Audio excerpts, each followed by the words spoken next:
Hi, my name's Thete, and this is going to be a Warhammer 40k review of a section of the latest Psychic Awakenings, War of the Spider, for Death Guard. It's the one I'm mostly interested in. So yes, with limited time for gaming now, it's all going to be here. This is the channel. I'm going to put all my gaming stuff. That's it now.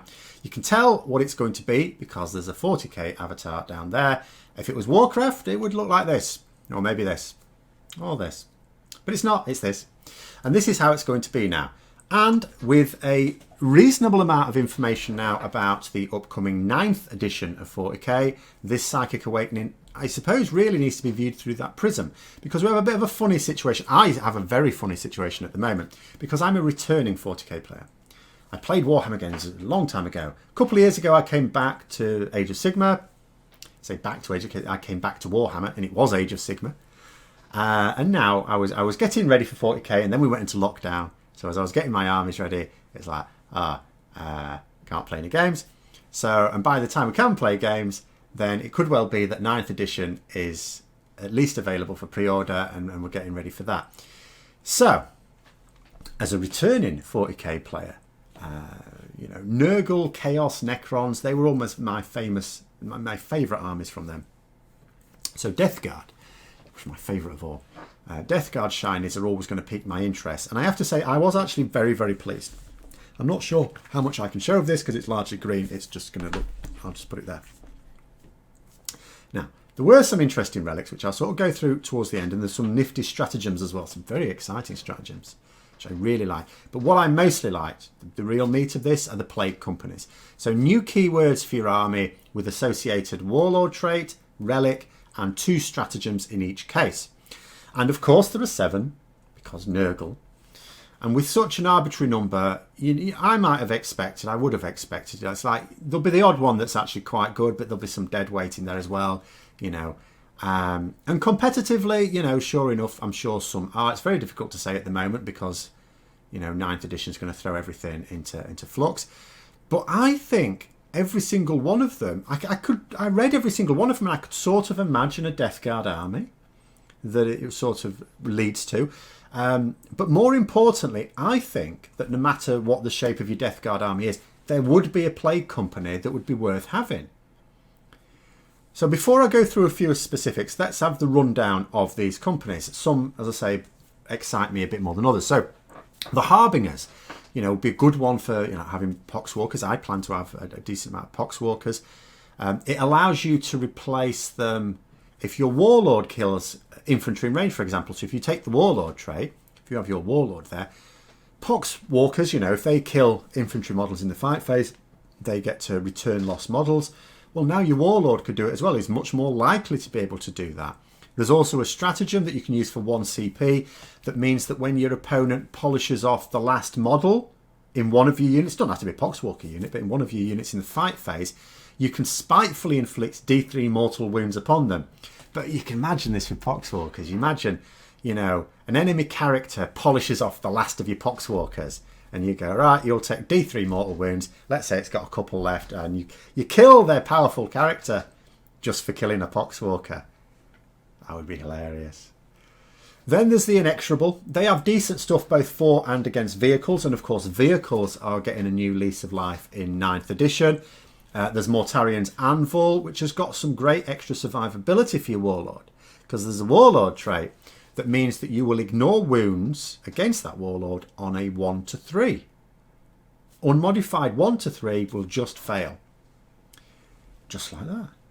There's a stratagem for reducing the damage of attacks in the shooting phase against your Terminators as well. Reduces the damage value by 1. There's the Wretched. Really like the Wretched. That gives your Warlord a little bit of survivability as well. It's a Warlord trait that allows you to regain a wound every time you slay an enemy model with a close combat weapon, limited to 3 times in a phase. Very decent relic for the Malignant Plaguecaster as well.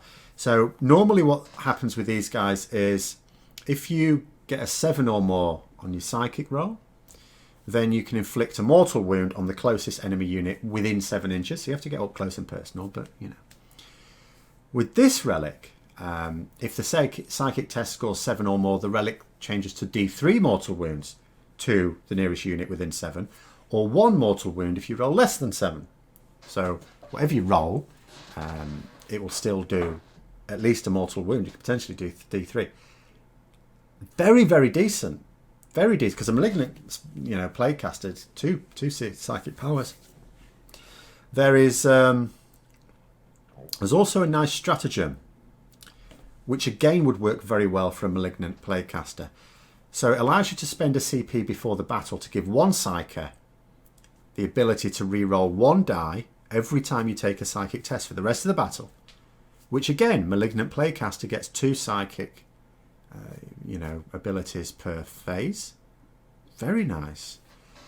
Absolutely going to be making a wretched list when 9th edition comes out. Absolutely, I'll be gearing up for that. Then you've got the Poxmongers. That largely benefits Demon Engine, so Defilers. But it has an interesting Warlord trait that means that any model in your army within 7 inches of the Warlord can improve their AP by 1 against enemy infantry in the fight phase. The Ferrymen have a bit of a mix of benefits. A Warlord trait that adds 2 to enemy morale tests within a whopping 12 inches. A Plague Reaper relic, which is normally unlikely to see much use, as you look at it and usually say, Lord of Contagion, it'd be nice to have. Bit of a luxury, really. Except that Death Guard now gets a stratagem. It's not part of this Plague Company, but it's just a stratagem you can use for a CP that will allow a Lord of Contagion to be able to give the reroll ones to hit within 6 inches. Which, of course, gives them a completely new lease of life, because at that point, then they are a useful use of a HQ slot. Especially in 9th edition, where you get out, because you can look at this, you go, oh, can you spend a command point on this and this and that, and Death Guard might not get that many command points. Obviously, command points have been reworked, so you will have the command points to do this quite easily. There's also a stratagem that improves the shooting of your Terminators, and another one that increases aura ranges. And the last one, Mortarian Sons, is another one that I am seriously thinking about for me personally as well, largely on the basis of benefits to some elite choices. So the relic is a replacement for the Plague Sprayer. Now, Assault 7 as opposed to Assault D6. So that's definitely more attacks. That's definitely an improvement. Assault D6, you can expect 3 or 4 on an average roll. This is just straight 7, much, much better. As well as being more reliable. Strength 7. Now, a Plague Sprayer is strength 2d6, so having it as strength 7 just makes it more reliable. It's not inherently better, because the average on 2d6, of course, is 7. So it means you're not going to be throwing out... I mean, with a Plague Sprayer, you could end up with 1 strength 2 hit. Or you could end up with 6 strength 12 hits, and it's that sort of balance there. So this one's a reliability thing. AP -3 is the same, but the relic is damage 2, whereas a Plague Sprayer is damage 3. So that's actually a bit lower, but for most purposes, the relic is still definitely better. Definitely better. So there, yeah, that really interesting, really interesting. And then there's also a stratagem that allows you Plague Surgeon. If you have a Plague Surgeon, I can sort of understand, a Plague Surgeon is not really going to be included in lists really at the moment, but this stratagem allows you Plague Surgeon, which at the moment allows you to re-roll 1s on nearby units on their Disgustingly Resilient. This one allows you to re-roll 1s and 2s. Now for 1 CP, again, that's a little bit tasty as well. So that's it for the Plague Companies. Now what I'm going to do is have a little look at some of the general relics, because some of them are, again, a bit tasty. Now, in terms of the relics that will just open up for any Death Guard unit, there are a few that are not necessarily that great. I mean, we've started on the Plague Surgeon there. There's one here that is a replacement for a Bale Sword. It's only the Plague Surgeon has a Bale Sword that can have a relic, as far as I can recall. It's so nice, and it's just a shame that it's a Bale Sword, because the really tasty thing about this relic is that against this weapon, you're not allowed to make an invulnerable saving throw. But it's on a Plague Surgeon, which is not exactly a combat beast. So that's a bit annoying. But you might try it out. But yeah, disappointing, that one. But there are, you know, there are some really nice ones as well in here. Like the Putrid Periapt drew my attention. Psyker model. A model with this relic knows 1 additional psychic power. Decent. Once in each of your psychic phases after a psychic power is resolved that was manifested by a model with this relic, that model can regain up to D3 lost wounds. Good one for a Demon Prince. Not only can you cast 2, but you know, you just need 1 of them to succeed and you can get yourself D3 wounds back. That's very, very decent. There's also the Worm Spitter, which I quite like, to replace a bolt pistol. So this is pistol 1, strength 5, minus 2 AP, 1 damage, plague weapon. When resolving an attack with this weapon, if a hit is scored, the target is corroded until the end of the turn. When resolving an attack made with a weapon by a friendly Death Guard model against a corroded unit, that weapon gains the plague weapon ability for that attack as well, so re-rolling once to wound. So you just and you only need to score a hit. You don't have to do any damage with this pistol to corrode the unit. So you fire off your pistol, whatever your Plague Marines or Terminators or whatever are going in. Actually, it's really about Plague Marines mostly, I suppose. Or even Poxwalkers. They'll be classed as plague weapons. Now, in terms of Death Guard stratagems, so I've already talked about the ones to spend first of all, that you can give your Lord of Contagion the -1, the reroll 1s to hit in range. You've got another one, Plague Chosen, that will allow you to give another character a Warlord trait, which is again very decent. So some of the Plague companies, for example, have nice Warlord traits, and I could think to myself, yeah, I'll give that Warlord trait to so-and-so. You can then still give Revoltingly Resilient Warlord trait to another HQ choice in your army, for example. So that one's quite decent. But there are some very, very nice ones in here. Like here, Virulent Rounds, 1 CP. Use in the shooting phase for your Plague Marines. Until the end of that phase, bolt weapons in that unit are equipped with gain the following abilities. So Plague Weapon, first of all, which means re-rolling 1s to wound. When resolving an attack made with this weapon against an infantry unit on an unmodified wound roll of 6, the AP characteristic of this weapon is -4 for that attack. So that's nice. Soul Harvest I really like. Now, normally, of course, you would take Malefic Talons with your Demon Prince, but if you didn't want to, if you fancied taking one of the other weapons, Soul Harvest means that if that model is equipped with a Demonic Axe or Hellforged Sword and chosen to fight with, until the end of that phase, add 3 to the model's attacks characteristic. But only infantry can be chosen as the target for those attacks. But still, +3 attacks if you're going to be attacking.